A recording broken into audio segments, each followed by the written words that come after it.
अस्सलामु अलैकुम वरहमतुल्लाहि वबरकातुहू। अऊज़ु बिल्लाहि मिनश्शैतानिर रजीम। बिस्मिल्लाहिर रहमानिर रहीम। रब्बि इश्रह ली सदरी व यस्सिर ली अमरी वहलुल उक़दतम मिन लिसानी यफ़क़हू क़ौली। अल्लाह ताला तो मेरा सीना खोल दे, मेरे लिए मेरा काम आसान कर दे, मेरी ज़ुबान की ग्रह खोल दे ताकि लोग मेरी बात समझ पाएँ। गलतियों के निर्धारण में जो कुरान में ये बताते हैं कि गलतियां हैं, इसके निवारण के में कुछ क्वेश्चन आंसर दिए जा रहे थे। इसका आज क्वेश्चन है जीवन मृत्यु के पश्चात, यानी परलोक के बारे में बताया गया है कि जीवन मृत्यु के पश्चात लोग जो नॉन मुस्लिम हैं इतराज़ करते हैं कि मरने के बाद हमें जीवन प्राप्त नहीं हो सकता, और ये कैसे हो सकता है कि मरने के बाद हम फिर से ज़िंदा हो जाएं। प्रश्न, क्या आप परलोक अर्थात जीवन मृत्यु के पश्चात को किस प्रकार सिद्ध कर सकते हैं? ये किसी ने सवाल किया था, परलोक अर्थात जीवन मृत्यु के पश्चात को किस प्रकार सिद्ध कर सकते हैं? उत्तर, परलोक पर विश्वास अंधविश्वास का परिणाम नहीं है। परलोक यानी क़यामत, यानी कि दूसरा दुनिया को कहा गया है। परलोक पर विश्वास अंधविश्वास का परिणाम नहीं है। कुछ लोग इस बात पर आश्चर्य करते हैं कि एक ऐसा व्यक्ति जिसकी सोच वैज्ञानिक और तार्किक हो, वो परलोकवाद को किस तरह स्वीकार कर सकता है। लोग समझते हैं कि परलोकवाद में विश्वास करने वाले अंधविश्वास से ग्रस्त होते हैं। वास्तविकता यह है कि परलोक की धारणा एक तर्कसंगत धारणा है।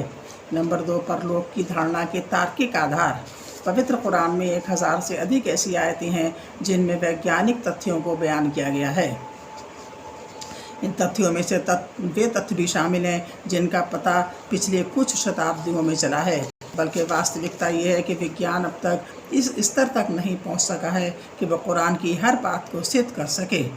मान लीजिए कि पवित्र कुरान में उल्लिखित तथ्यों का 80% भाग विज्ञान की कसौटी पर खरा उतरता है, तो बाकी 20% के बारे में भी सही कहने की बात ये होगी कि विज्ञान उनके संबंध में कोई निर्णायक बात कहने में असमर्थ है, क्योंकि वो अभी अपनी उन्नति के उस स्तर तक नहीं पहुंचा कि वो पवित्र कुरान के बयानों की पुष्टि या उनका इनकार कर सके।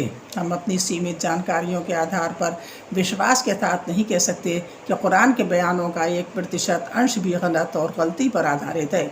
देखने की बात यह है कि कुरान के संपूर्ण बयानों का अगर 80% वास्तविक रूप से सही सिद्ध होता है, तो तार्किक तौर पर शेष 20% के बारे में भी यही निर्णय किया जाएगा। इस्लाम में परलोक या जीवन मृत्यु के पश्चात की कल्पना इसी 20% हिस्से से संबंधित है, जिसके बारे में बुद्धि और तर्क की मांग है कि उसे सही और त्रुटिहीन स्वीकार किया जाए।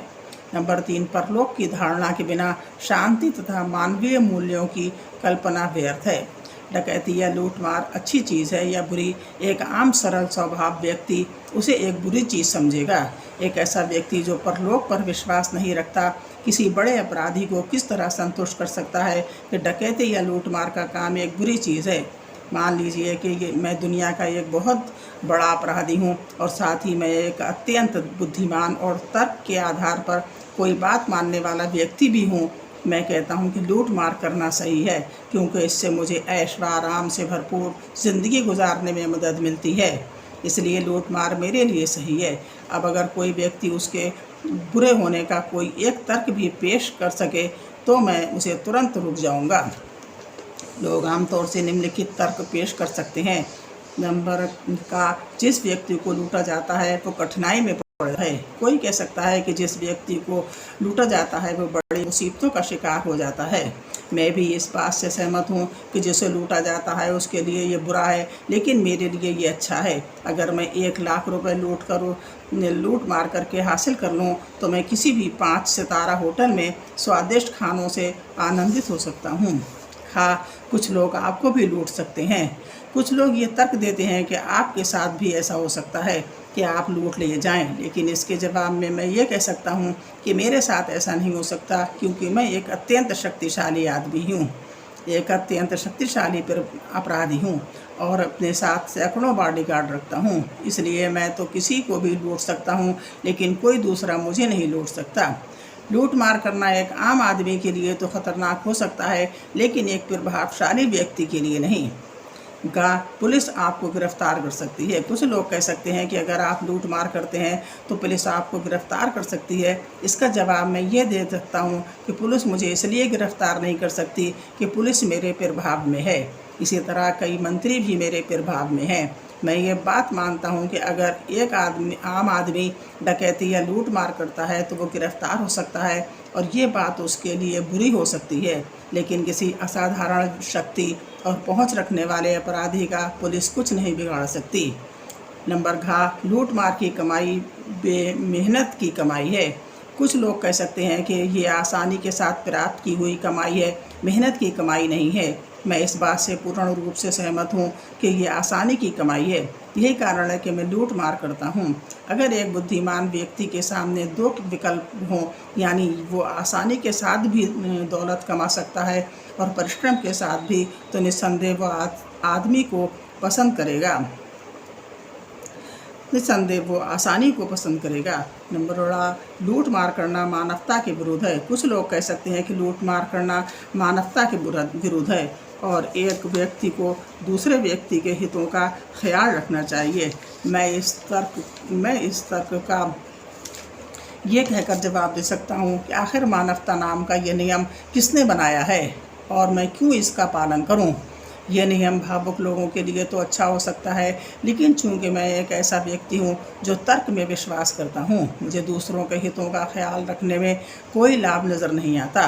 नंबर 4, लूट मार करना एक स्वार्थपूर्ण कार्य है। कुछ लोग कह सकते हैं कि ये एक स्वार्थपूर्ण कार्य है। ये बात सत्य है कि लूट मार करना एक स्वार्थपूर्ण कार्य है, लेकिन मैं स्वार्थी क्यों ना बनूं? उससे मुझे आनंदपूर्ण जीवन गुजारने में मदद मिलती है।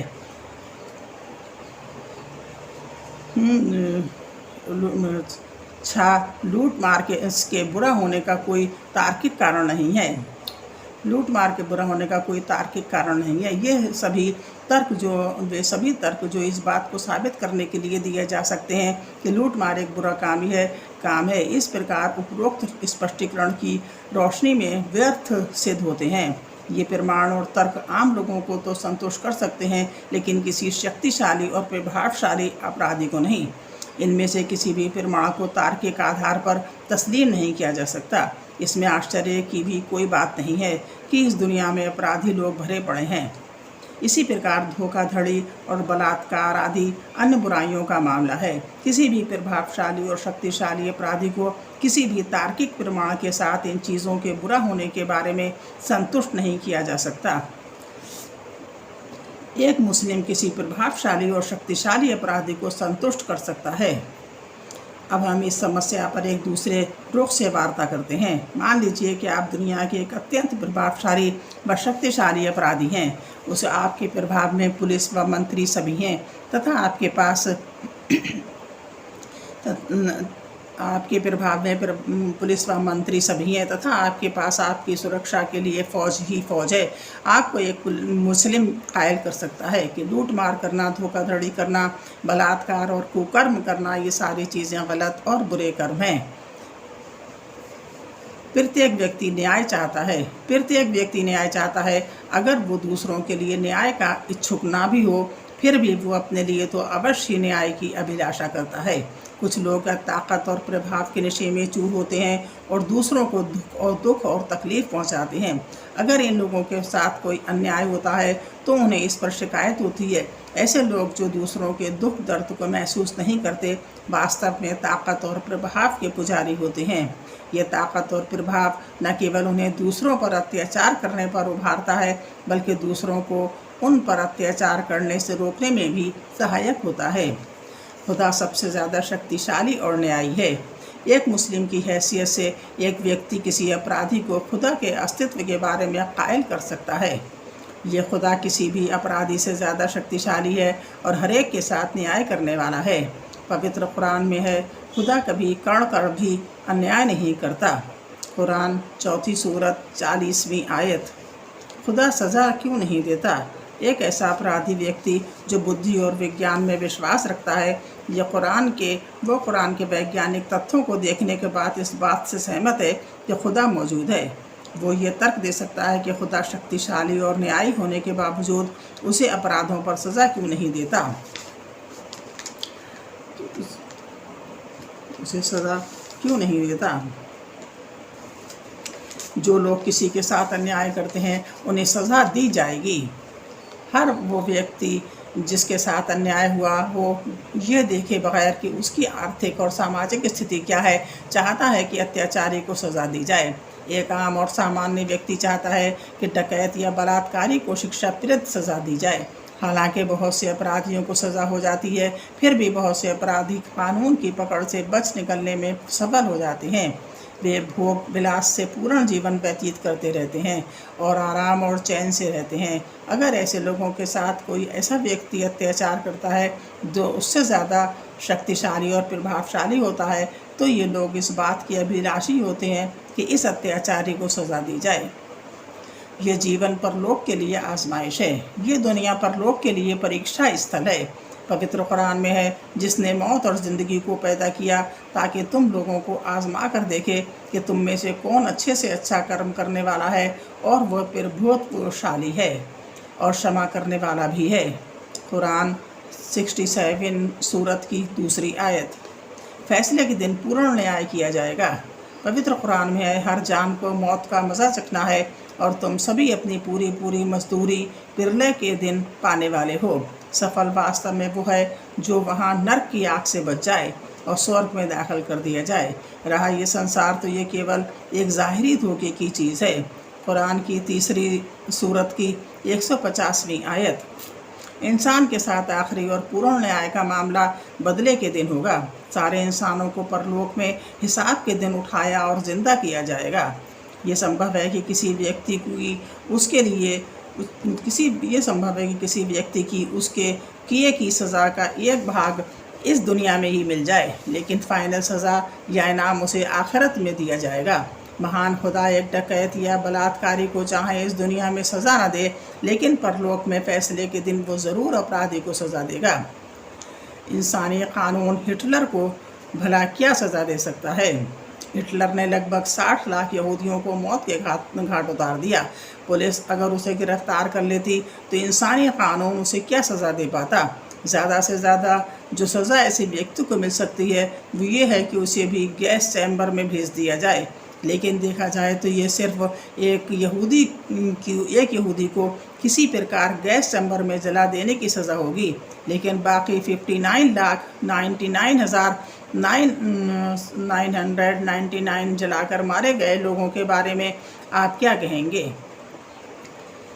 खुदा हिटलर को 60 लाख से ज़्यादा बार नर्क में जला सकता है। पवित्र कुरान में है, जिन लोगों ने हमारी आयतों का इनकार किया उन्हें हम जल्द ही आग में झोंकेंगे। जब भी उनकी खालें पक जाएंगी तो हम उन्हें दूसरी खालों से बदल देंगे ताकि वे यातना का मज़ा चखते ही रहें। निसंदेह खुदा प्रभुत्वशाली तत्वदर्शी है। कुरान 4 सूरत की 56 आयत। अगर खुदा चाहे तो वो हिटलर को 60 लाख से ज़्यादा बार नर्क में जला सकता है, हर इंसान के बदले एक बार। परलोक की धारणा के बिना मानवीय मूल्यों और भलाई बुराई की कल्पना नहीं। यह बात बिल्कुल स्पष्ट है कि परलोक की धारणा के बगैर आप किसी अत्याचारी के सामने भलाई बुराई और मानवीय मूल्यों की वास्तविकता को सिद्ध नहीं कर सकते, विशेष रूप से ऐसे व्यक्ति के सामने जो अत्याचारी, दमनकारी और शक्तिशाली हो। इंसान को मरना तो है ही, आज नहीं तो कल, हमेशा यहाँ पर नहीं रहना है इस दुनिया में। हर इंसान जानता है, चाहे वो 100 साल की ज़िंदगी की पाले मगर उसे मरना है, चाहे कोई 60, 70, 80, 200 साल की भी ज़िंदगी पाले मगर उसको मरना ही है। मरना के बाद की जो अगर हम ये यकीन कर लें कि वहाँ पर हमें तकलीफ़ों के बदले तकलीफ़ें दी जाएंगी और यहाँ पर अगर हमने अच्छे काम किए होंगे तो हमें जन्नत मिलेगी या स्वर्ग मिलेगा, तो इंसान बुरे कामों से फ़ौरन ही रुक जाएगा, क्योंकि उसे यकीन आ जाएगा कि मुझे आज नहीं तो कल मरना ही मरना है, इस दुनिया को छोड़कर जाना है। तो उस दुनिया की तैयारी कर लें। यहाँ हम अपने बच्चों के लिए, अपने फैमिली के लिए बुरे से बुरे काम करके पैसा इकट्ठा करेंगे तो क्या होगा? कल वो सब बच्चे या हमारे रिश्तेदार उड़ा देंगे और हमें दोज़ख में जगह मिलेगी। इसलिए गौर व फिक्र करें कि हम जिसके लिए इतने बुरे काम करके अपने आप को नर्क का भागी बना रहे हैं, नर्क में जाने की तैयारी कर रहे हैं, वो हमारे पैसों को बेदर्दी से उड़ा देंगे और हमारे नर्क में जाने में वो हमारी कोई मदद नहीं कर पाएंगे। हमें ज़रा सा भी कोई ऐसी नेकी का सवाब नहीं मिलेगा जिससे कि हम स्वर्ग में चले जाएं। सब लोग गौर से इसको ज़रूर सुने और विचार करें कि हमें बुरे काम छोड़कर अपने अच्छे काम करना चाहिए ताकि हम स्वर्ग में जाएं।